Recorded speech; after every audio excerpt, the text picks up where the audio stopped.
Glória a Deus. Bom estarmos aqui, quarta-feira, meio da semana, momento para cultuar a Deus, orar, buscar o Senhor, na comunhão, na comunidade dos santos. Isso é um tempo muito precioso. Amém? Vamos abrir a Bíblia em Juízes, capítulo 18. Livro de Juízes, capítulo 18.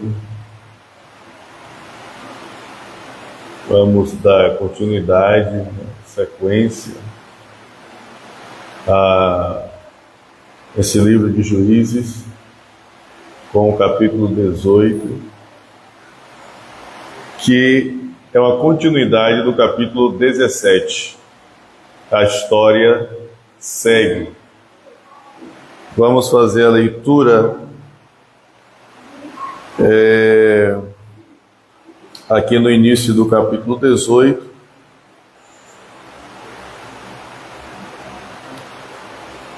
Vamos ler a partir do verso 1.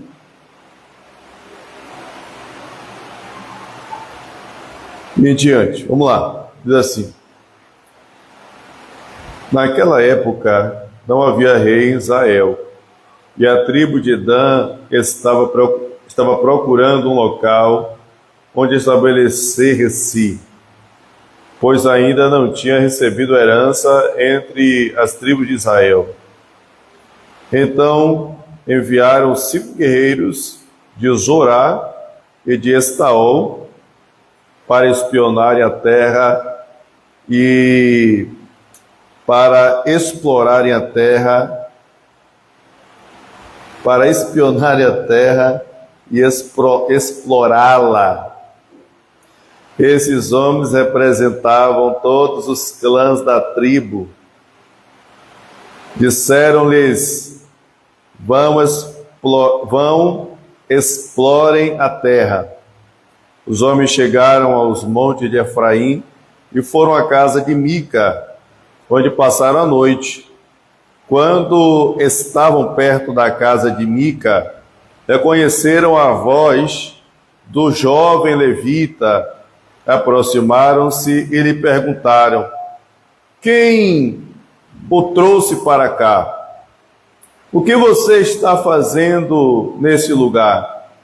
Por que você está aqui? O jovem lhes contou o que Mica fizera com ele e disse: ele me contratou e eu sou seu sacerdote. Então eles lhe pediram: pergunte a Deus se a nossa viagem será bem-sucedida. O sacerdote lhes respondeu: vão em paz, sua viagem tem a aprovação de Deus. Amém? Glória a Deus. Aprovação do Senhor. Vamos orar. Pai, obrigado pela leitura da Tua Palavra. Coloco-me aqui diante de Ti com toda humildade, simplicidade, reconhecimento da Tua grandeza e que eu dependo 100% do Senhor. E é por causa do sangue do Senhor Jesus Cristo que estamos aqui. Que o Senhor nos conduza pela ação do Espírito Santo para que recebamos graça e respostas pela Tua Palavra. Para que a igreja cresça espiritualmente, que todos nós juntos, Pai, desfrutemos da comunhão e do entendimento da Palavra. Por isso, Pai, fala conosco, no nome de Jesus. Amém. Meus irmãos, esse capítulo 17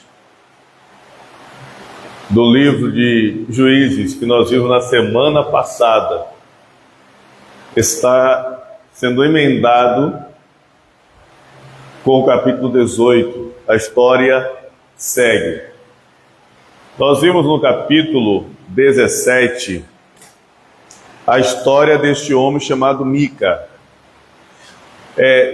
Nós vimos no capítulo 1, capítulo 2, capítulo 3 até o versículo 6, sendo explicado o contexto do livro de Juízes, sendo explicado após a morte de Josué e os líderes que viveram após Josué. Então, esse capítulo 1, capítulo 2, capítulo 3 até o versículo 6 está explicando esta realidade. Capítulo 3, verso 7 até o capítulo 16, nós temos as histórias dos juízes. E o último juiz registrado pelo livro de Juízes, qual foi esse juiz? Quem? Quem, Rita? O que é que os irmãos acham? Presta atenção na pergunta. O último juiz registrado no livro de Juízes. Hã? Quem é? Livro de Juízes. Então quem é? Sansão.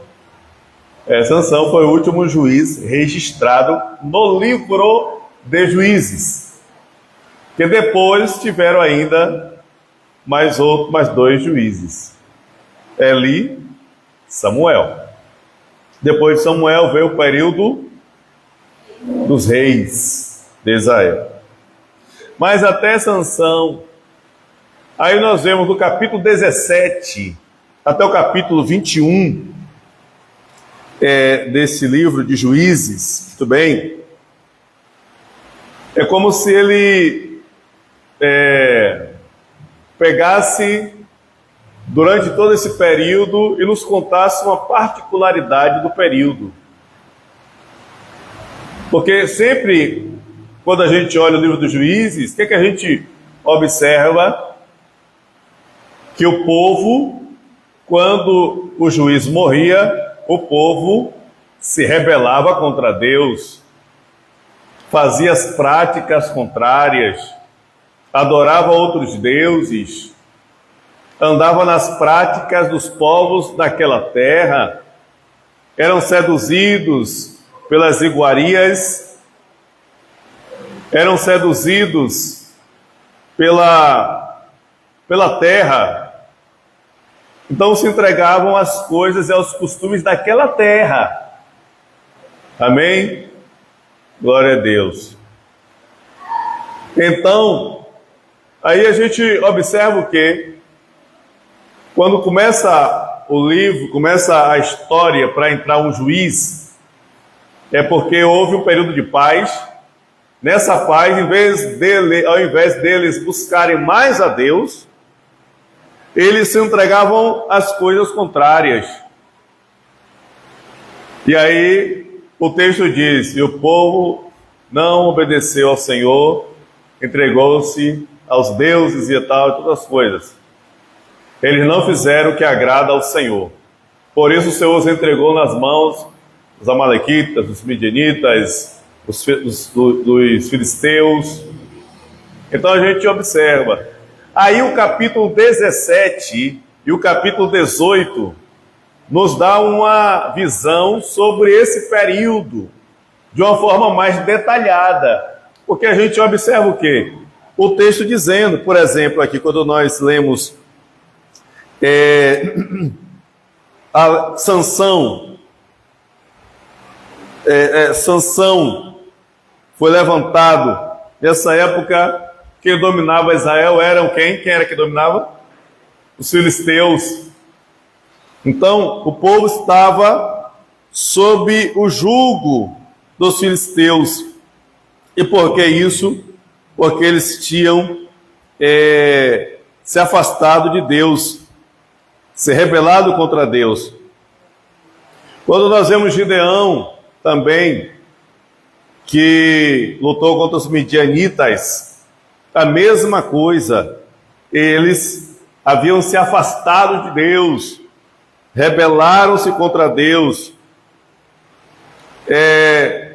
não se entregaram ao Senhor, mas fizeram tudo que era contrário à vontade de Deus. Então assim foi. Jefté e todos os juízes eram esse padrão. Então a gente não vê o texto dizendo o que acontecia, só dizer o que eles serviam à idolatria, né? Serviam às coisas contrárias. Por exemplo, no capítulo 10, verso 6, quando vai falar de Jefté, como é que o povo estava? Nós vimos isso aqui. Mais uma vez os israelitas fizeram o que o Senhor reprova. Serviram aos Baalins, às imagens de Astarote, aos deuses de Arã, aos deuses de Sidom, aos deuses de Moabe, aos deuses dos Amonitas e aos deuses dos Filisteus. E como os israelitas abandonaram o Senhor e não mais lhe prestaram culto, a ira do Senhor se acendeu contra eles. Não mais lhe prestaram culto. Amém? Serviram a todos esses deuses. E aí vai mostrar que aí o Senhor os entregou na mão os inimigos. Eles vinham, oprimiam Israel. Eles clamavam ao Senhor e o Senhor mandava um juiz para libertá-los. Então a gente só olha o quê? Que eles serviam aos deuses, faziam coisa errada e tudo mais. Só que agora o capítulo 17 até o 21, ele traz mais especificamente a realidade do comportamento e como era que eles faziam. E aí no capítulo 17 e capítulo 18, o que é que nós vemos? O sincretismo. Amém? O sincretismo religioso. O que é o sincretismo religioso? Eu até falei na semana passada, vocês lembram? Lembram? O sincretismo religioso. Eu falei duas coisas, tem o ecumenismo e tem o sincretismo religioso. O ecumenismo vocês sabem, né? Sabe, Natan? O ecumenismo. Hein, Rita? Ninguém sabe. O ecumenismo, o culto ecumênico, é o culto que reúne todas as religiões. Culto ecumênico, está ali pastor, está padre, está líder do candomblé, líder do budismo. Então todas as religiões unidas ali para prestar um culto, para fazer um momento espiritual, fazer um tempo de culto. Esse é o ecumenismo. Essa é a ideia do anticristo, né? Vai acontecer. Do anticristo. E com esse sistema que está aí, esse movimento aí, suposto evangélico, que não tem nada a ver de evangelho, o negócio está acelerando, né? Há muitos aí pastores que já estão chamando os católicos de irmão, que é a igreja verdadeira, a igreja é uma igreja santa, que é uma igreja abençoada. Tem uns aí na internet, tem uns até conhecidos.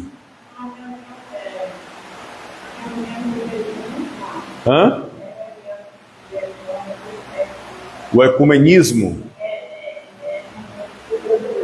são as religiões juntas prestando culto. A religião de todas as religiões. Isso, é o ecumenismo, para prestar o culto. Então, estamos lendo. E tem o sincretismo. O sincretismo é quando se usam elementos de outra religião para as práticas daquela determinada religião. Ou seja, igrejas que adotam práticas, meios, mecanismos de outras religiões para validar os seus cultos, ou seus meios espirituais. Amém? Por exemplo, muitas igrejas pegam coisas do judaísmo e atribuem essas coisas meios espirituais. Arca da Aliança, shofar, essas coisas. Aí pegam das religiões de matriz africana. É o banho, é a rosa, é o não sei o quê. Então são práticas matriz africana que isso é chamado de sincretismo. Não tem nada a ver com Deus, nem o ecumenismo, nem o sincretismo. E aqui ele está mostrando essa realidade. Então Deus está pegando, o autor aqui de Juízes, pegando para que a gente enxergue a realidade do que acontecia mais especificamente desse período de quando eles estavam fazendo coisas que eram contrárias à vontade de Deus. E na mente deles, eles achavam que eram aprovados por Deus. Tanto é que eles passavam aquele tempo ali fazendo aquilo anos, até que Deus mandava perseguição, e eles aí despertavam que deveriam e que tinham que servir somente a Deus. Então aqui mostra claramente, o capítulo 17 e 18, vai falar da realidade espiritual do culto. O capítulo 19 até o capítulo 21 vai falar da moralidade, como era o comportamento moral do povo, ok?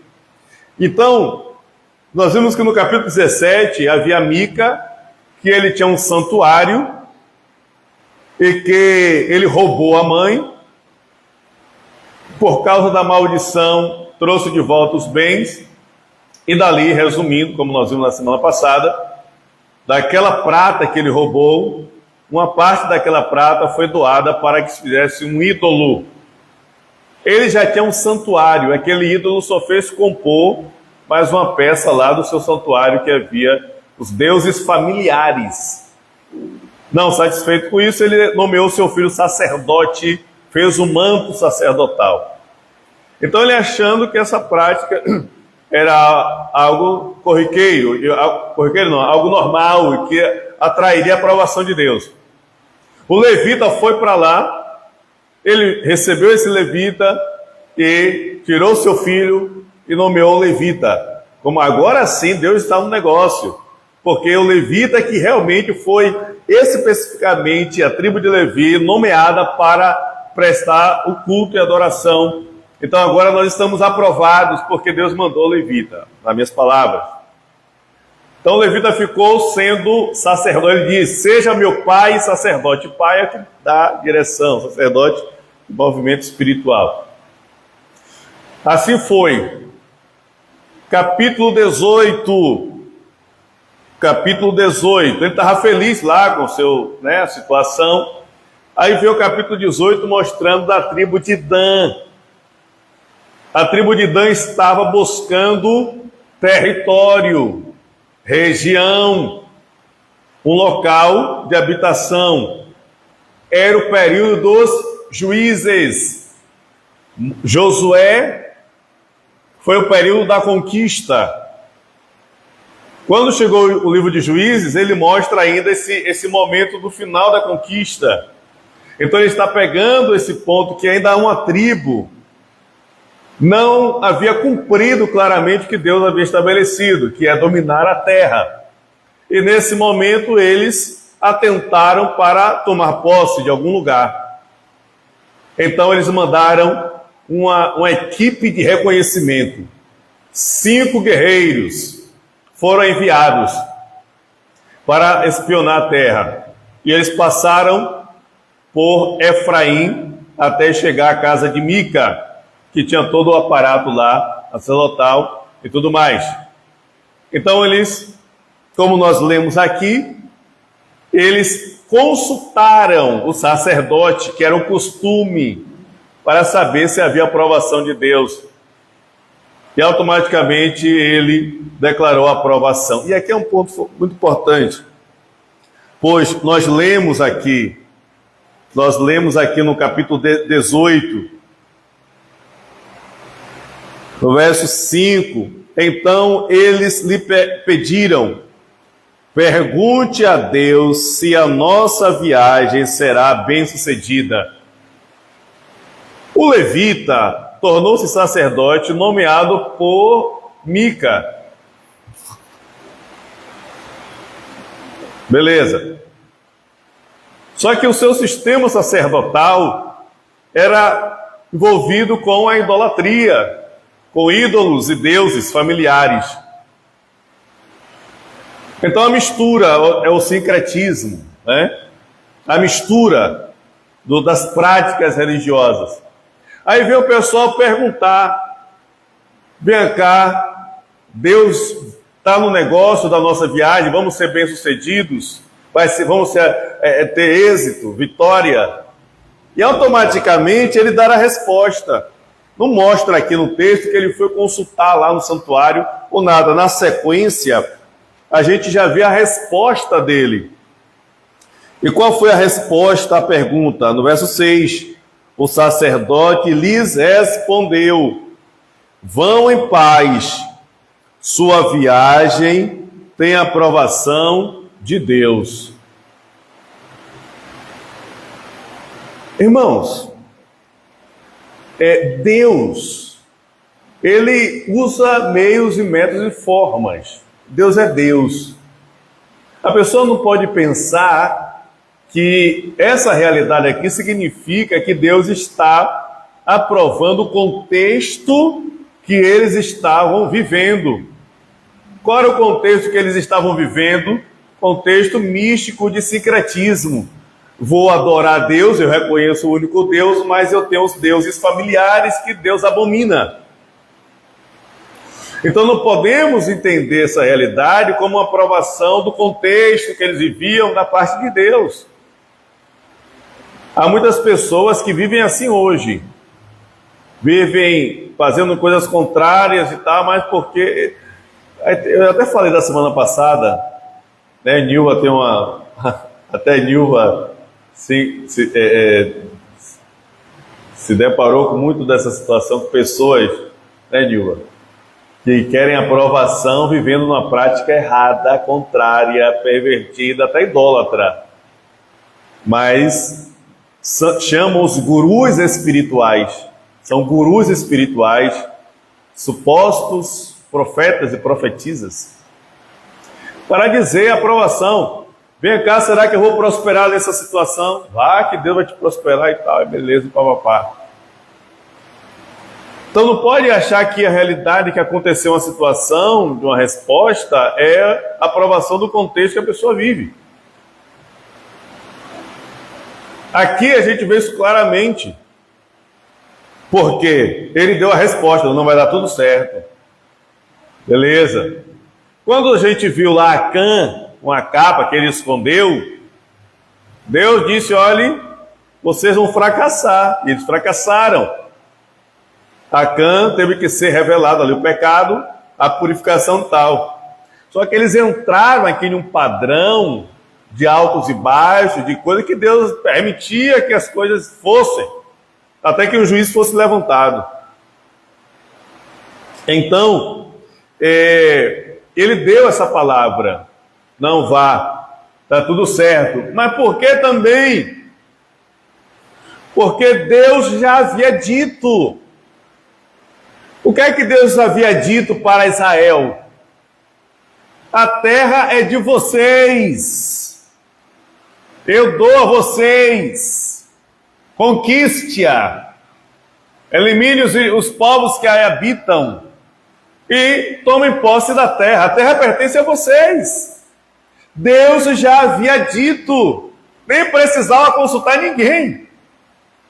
Não precisava consultar ninguém, porque Deus já havia dito que eles possuiriam a terra. Mas a realidade da escravidão, da prisão, do engano, da realidade do contexto onde o juiz não estava presente, porque o texto diz: no período em que não havia rei em Israel.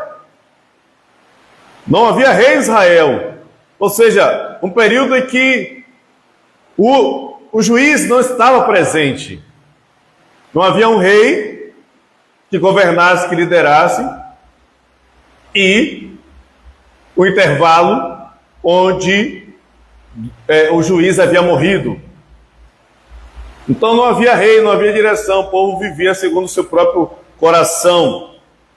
Então Deus já havia aprovado, Deus já havia dito a sua palavra: tome posse da terra, eu dou a vocês. Não importa se tem inimigos, se tem gigantes, se eles são fortes, não importa, vão, porque a terra é de vocês vão expulsá-los.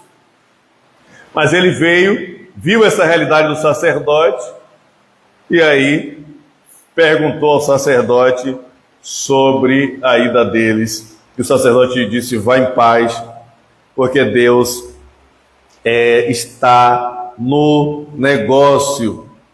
Aí no versículo 7 diz, acompanhando a sua Bíblia: os 5 homens partiram e chegaram a Laís, onde viram que o povo vivia em segurança, como os sidônios, despreocupados e tranquilo. Despreocupado e tranquilo, e gozava prosperidade, pois a sua terra não deixava faltar nada. Viram também que o povo vivia longe dos sidônios e não tinha relação ou relações com nenhum outro povo. Então eles foram lá a Laís fazer a averiguação, e chegaram lá e viram que o povo era tranquilo, era pacífico, pacato, a terra era espaçosa e a terra era produtiva, a terra era uma maravilha. Então eles vieram e viram: olha, Deus está no negócio, o negócio aqui é bom. Eles regressaram para o seu povo, para a tribo de Dan, regressaram e trouxeram a notícia de como era a terra, como ela era. Trouxeram a boa notícia.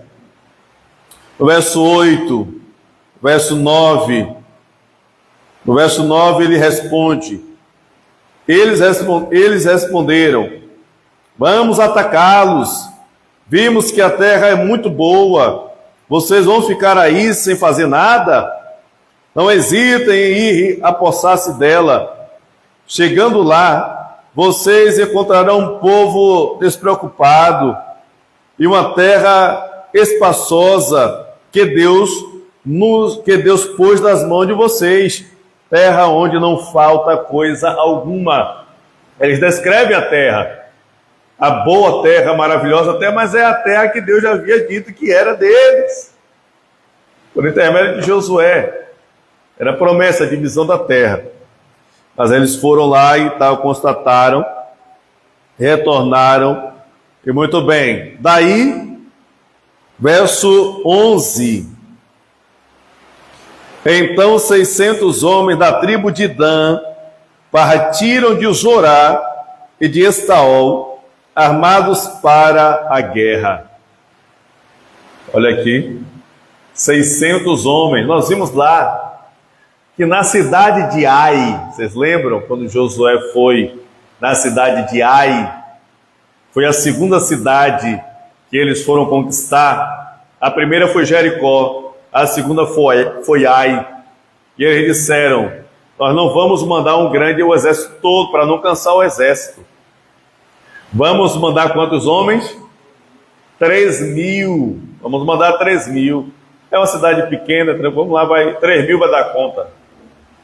Mas, por conta da desobediência, eles sofreram. Aqui, 600 homens para a batalha, para a guerra. Mas por que isso? Ele viu lá a terra como era. O povo era tranquilo, não era um povo de batalha, de guerra, de briga. Era um povo pacato, povo despreocupado. Ele não estava nem aí, ele não tinha noção da guerra, de violência, nada. Era um povo tranquilo, um povo pacato. Então levantou-se apenas 600 homens para a batalha, para a guerra. E esses homens marcharam em direção a Laís. Mas antes, eles passaram lá onde estava Mica e o sacerdote. Versículo 14, acompanhe na sua Bíblia. Os 5 homens que haviam espionado a terra de Laís disseram a seus irmãos: vocês sabiam que numa dessas casas há um manto sacerdotal, ídolos da família, uma imagem esculpida e um ídolo de metal? Agora vocês sabem o que devem fazer. Irmãos, olha só a realidade do povo. Uma tribo foi, esses 600 homens viram o relato dos 5, eles foram também juntos e disseram: olha, aqui tem sacerdote, tem ídolo da família e tudo mais. Você sabe o que você deve fazer. Irmãos, a Arca da Aliança, ela não estava desaparecida não, estava lá com o povo. A tenda de Moisés, eles esqueceram tudo isso, eles abandonaram isso tudo completamente. Esqueceram. Justamente é o período, os 10 mandamentos de Moisés estavam lá, no meio de Israel. Mas esse era o pensamento deles, quando não havia um líder. Um líder que realmente honrasse a Deus. Olha o que eles foram atribuir a resposta da vida deles. Tem um sacerdote, tem ídolos da família, do lar. Qual é a realidade deles aqui? Vamos pegar para nós, para ficar na nossa tribo, porque essa foi a ideia deles. Vamos pegar para nós. Aí imagine Mica, tudo começa lá em Mica, no capítulo 17. Ele achando a satisfação, mas irmãos, esse meio é só um matando o outro. É um querendo derrubar o outro. É um querendo passar a perna. Essa é a realidade. Ele fez o seu santuário, os seus ídolos e tudo mais, achando que estava tudo maravilhoso, a aprovação de Deus e tudo mais.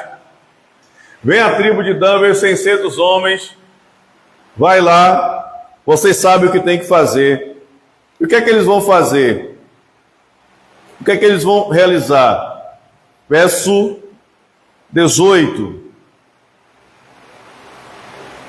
Quando os homens entraram na casa de Mica e apanharam a imagem, o manto sacerdotal, os ídolos da família e o ídolo de metal, o sacerdote lhes perguntou: o que é que vocês estão fazendo? Então aqueles homens entraram, pegaram ali os aparatos, né, os ídolos e tudo mais. O que é que vocês estão fazendo? Essa propriedade é de Mica. Eu sou sacerdote do santuário aqui que ele fez. O que é que vocês estão fazendo? Roubando os ídolos? Aí ele vai continuar, eles vão dar a resposta. Eles disseram: silêncio! Não diga nada. Você venha conosco e seja nosso pai sacerdote. Não será melhor para você servir como sacerdote uma tribo e um clã de Israel do que apenas a família de um só homem? Então o sacerdote se alegrou. Irmãos, rapidinho aqui, vamos lá. Os homens disseram: rapaz, cala a boca, é silêncio. Você venha conosco. O que é melhor para você? Servir uma família com um homem ou servir uma tribo inteira? Ele se alegrou.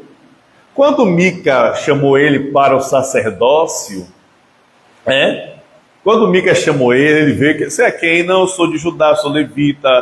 Então fique aqui comigo, seja meu pai sacerdote, e eu te pagarei 13 quilos de prata ao ano. Eu te pagarei, eu te darei o valor, 120 gramas de prata, na verdade, 120 gramas de prata, eu te darei por ano. Então tá bom, vou te dar comida, vou te dar dormida, você vai ter casa, comida, tudo certinho, era 120 gramas de prata todo ano. Proposta boa. Estou aqui voando de um lado para o outro, abraçou. Aí o pessoal disse para ele: qual é melhor? Você servir uma família, um homem, ou servir toda a tribo de Dan? Ele se alegrou. Imagine, se de um homem ele recebeu esse valor, esse privilégio, quanto mais ele receberia de uma tribo. Então não há princípio Não há princípio espiritual, fidelidade espiritual. Quem pagar mais, quem der o melhor preço, leva. Quem der mais, leva. Isso aqui não foge muito do nosso tempo, não. Não foge muito da nossa realidade, não, né? Do nosso contexto. Né? Quando não se tem o evangelho verdadeiro, quando esse sincretismo, essa mistura, esse envolvimento, né? Então não há o princípio do temor a Deus, da segurança em Deus, de confiar, de entender o plano e o propósito de Deus. Não há princípio, não há... Quem vai dar mais, quem vai pagar mais, quem vai me fazer ser mais beneficiado? Quem vai, eu estou indo, opa, e vou chegar lá. E assim a gente está vendo aí esse pessoal que eu falei das profecias, né, que entrega esse pessoal aí, que chama fulano, ciclano, para fazer o culto e entregar a profecia.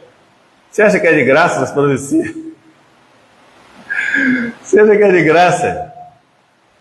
É quem paga mais, meu amigo. Quem paga mais, a profecia é melhor. Quem paga mais, né, Silva? Hã? Quem paga mais tem uma profecia melhor. Né? Quem paga mais tem prestígio e tem honra. Quem paga mais leva. Você está vendo essa podridão, essa realidade, não há princípio. Você lembra de Pedro? Vocês lembram de Pedro? Quando ele foi com João fazer o reconhecimento de Samaria, que Deus usou o servo dele, Filipe, em Samaria, e ali houve grande resposta, e Deus mandou, os apóstolos reuniram, e foram Pedro e João. E Simão, que havia se rendido a Cristo e foi batizado, quando viu Pedro cheio do Espírito Santo, e pondo as mãos, e o povo recebendo o Espírito Santo, ele disse: opa, olhe, eu tenho uma grana aqui pesada. Ó. Vou dar para vocês, e você me dá esse dom aí para eu também meter a mão nos outros, e os outros sair caindo pelos chões. Foi. Aí, meu irmão, é essa a realidade. Quando não tem princípio, vai. Aí Pedro disse: você e o seu dinheiro vai levar você para o inferno. Você acha que o dom de Deus é conquistado com dinheiro? Está enganado. Ore a Deus para que você não sofra, não. Aí ele entendeu, caiu a ficha. Olha, melhor, né? Ore por mim para que isso não aconteça comigo. Essa é a realidade. Eu tenho princípio. Ele aqui já estava no... É a bagunça mesmo. Né? Vamos lá servir aqui na tribo. Você vai ter, esse espaço, tal. Ele se alegrou. É o que o texto diz. Então o sacerdote se alegrou, apanhou o manto sacerdotal, os ídolos da família e a imagem esculpida, e se juntou à tropa, pondo seus filhos, os seus animais e os seus bens na frente deles, partiram de volta. Quando já estavam a certa distância da casa, os homens que moravam perto de Mica foram convocados e alcançaram os homens de Dan. Como vinham gritando atrás deles, eles se voltaram e perguntaram a Mica: qual o seu problema? Por que convocou os seus homens para lutar? Então Mica ficou sabendo que eles roubaram seus sacerdotes, suas coisas, chamou o pessoal próximo a ele, que ele conhecia, fez a convocação e aí foi atrás para recuperar suas coisas, né? Só que quando ele chegou lá, o negócio foi estreito pro lado dele. Quando ele chega lá, ele não tem uma boa notícia, uma boa recepção. Os homens de Dan responderam, verso 25: não discuta conosco, senão alguns homens de temperamento violento o atacarão, e você e sua família perderão a vida. Olha só, esse é alguns dos homens que estavam ali no meio dos 600 guerreiros. Ele está dizendo, olha, tem alguns homens aqui que têm temperamento, não é muito agradável não. Se você ficar aí bravejando, não sei o quê, o negócio vai pegar para o seu lado. E você e sua família vão morrer. Então para esse negócio aí. Então ele viu que ele estava em desvantagem, viu que ele não ia vencer. Então os homens de Dan seguiram viagem e ele retornou para casa. Então nós vemos a trama, queridos irmãos, a trama envolvendo esta realidade espiritual, uma realidade espiritual contrária à vontade e ao padrão de Deus. Então a trama aí, ó, por ídolos feitos por mãos humanas. Que sanha, ó, olha só, que direcionamento da fé. Olha que direcionamento espiritual, a ponto de entrar em guerra, entrar em batalha por um Deus que não tem resposta, que não é Deus na verdade. São objetos de prata, de ouro, esculpido pela mão humana, que não tem resposta em nada. Olha a disposição da fé que foi empregada. Coisa terrível. Teve que voltar, porque ele viu que não ia dar para ele. Ali o time de Dan era maior, ele poderia morrer. Então ele não teve outra saída senão retornar para sua casa. E o povo de Dan seguiu viagem com os ídolos e o sacerdote.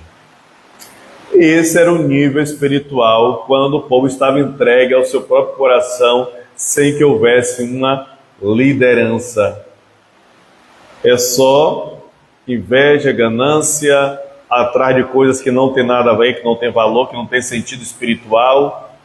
É a desaprovação de Deus completamente. Mas Deus estabeleceu a sua promessa que o povo herdaria a terra, que eles possuiriam a terra já era deles, foi dada. Aí vem a parte de que eles vão a Laís e cumprem aquilo que foi estabelecido para cada tribo de Israel. O versículo 27 diz: os homens de Dan levaram o que Mica, os homens de Dan levaram o que Mica fizera e o seu sacerdote, e foram para Laís, lugar de um povo pacífico e desocupado. Eles mataram todos ao fio da espada e queimaram a cidade. Não houve quem os livrasse, pois viviam longe de Sidom e não tinham relações com nenhum outro povo. A cidade ficava num vale que se estende até Bet-Reob. Então, eles foram lá e cumpriram o que ele disse, realmente se cumpriu.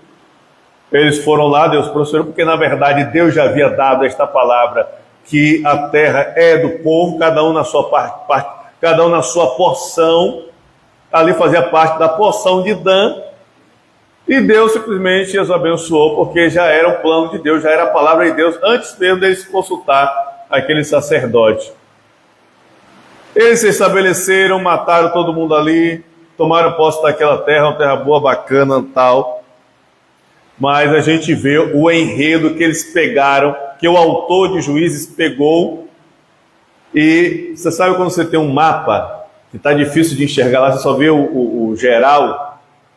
Aí você quer uma determinada situação, uma determinada cidade, aí você vai lá e aumenta, para você ver mais com mais detalhe aquela localidade. Aí você aumenta, dá o zoom, aí você consegue ver as ruas e tal e tudo mais. Essa é a realidade. A gente vê o contexto todo. O povo andava fazendo segundo o seu coração, servindo a outros deuses.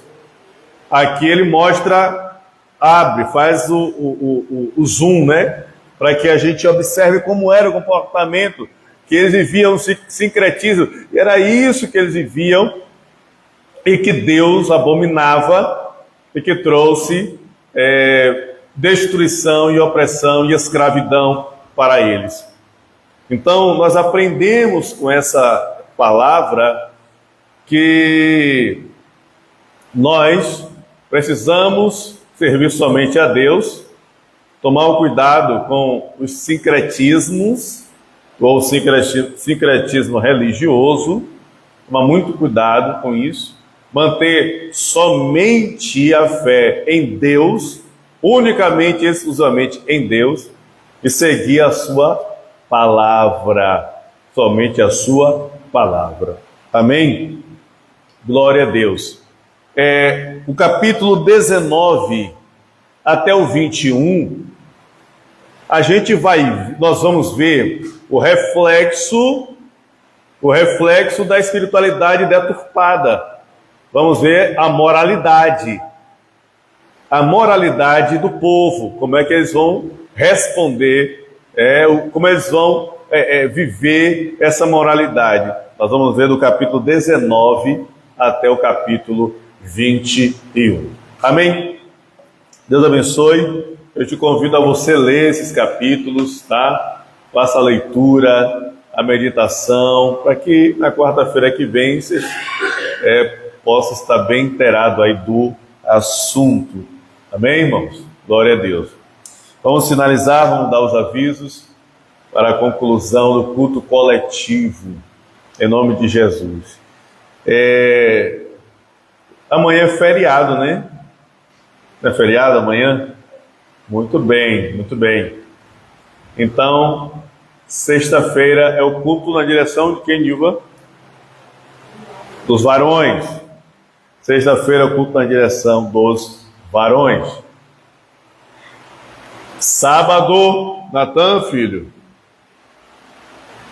Amém. Amém, Bento. Glória a Deus. Andrei, sábado, filho, tá bom? E domingo à noite estaremos juntos aqui, 18 horas, adorando, servindo a Deus.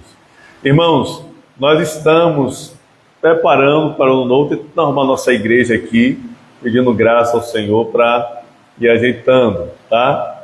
Vamos fazer a pintura da igreja, em nome de Jesus. Vamos colocar o isofilme aí na película, no blindex aí da frente. Vamos colocar a porta aqui na nosso quarto, um quartinho aqui. Então, estamos aí tentando, trabalhando para poder... para a gente ir melhorando a igreja. Em nome do Senhor, então ore ao Senhor, esteja orando, né?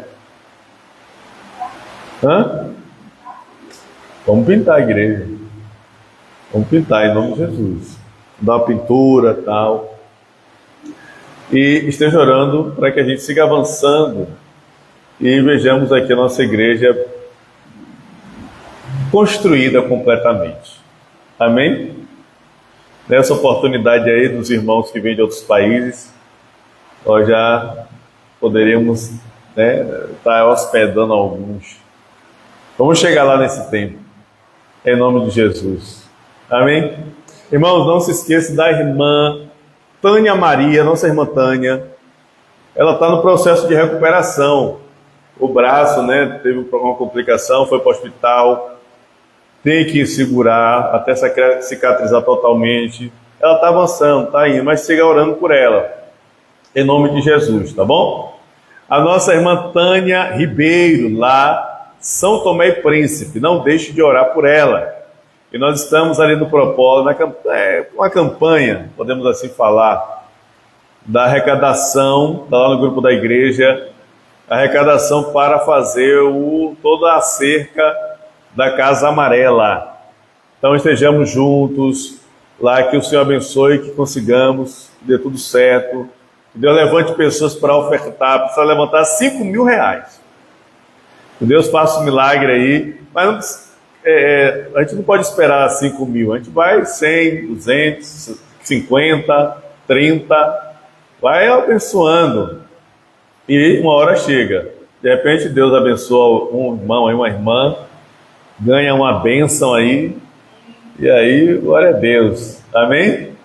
Vamos ter a alegria dela mandar as fotos que o serviço está sendo executado, em nome de Jesus. Estamos recebendo aqui a conferência. Você já fez a sua inscrição? Tem que fazer. 5 e 6 de dezembro, ok? A conferência. Então, vamos dar suporte aqui a alguns irmãos. Os irmãos do Maranhão vão ficar aqui perto da gente. Vamos dar suporte a alguns irmãos. Então, ore, esteja orando e esteja disponível. Em nome de Jesus. Amém? Vamos ficar de pé, vamos orar. Vamos orar ao Senhor, nosso Deus, que vive e reina para sempre. Oremos. Pai, te damos toda a glória e louvor.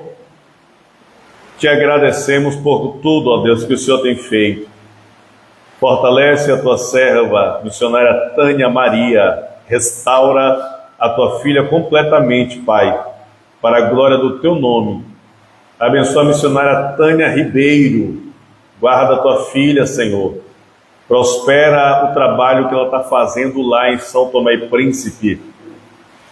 E que as portas se abram para que o valor seja levantado, ó Deus, para a cerca da Casa Amarela. Move os corações, ó Pai, no nome santo de Jesus Cristo. Leva-nos em paz aos nossos lares. Guarda a tua serva, a irmã Raiozete. Livra do mal. O Senhor proteja a tua filha. Que todo mal caia por terra, que tente alguma coisa, que se leve ela em paz, traga em paz, no nome de Jesus. Que o Senhor nos conceda um retorno em paz a nossos lares. Livra-nos do mal, de acidente, assalto, violência e bala perdida. Nos guarda debaixo das tuas potentes mãos. Em nome de Jesus, que o amor de Deus, o nosso Pai, que a graça de nosso Senhor e Salvador Jesus Cristo, que resolveu todos os problemas na cruz do Calvário, que o poder e o enchimento do Espírito Santo, que nos levanta como discípulos absolutos, seja com todos vocês, hoje e sempre. Deus abençoe, fale com seu irmão, com sua irmã, fale com ele, fale com ela, em nome de Jesus. Um abraço.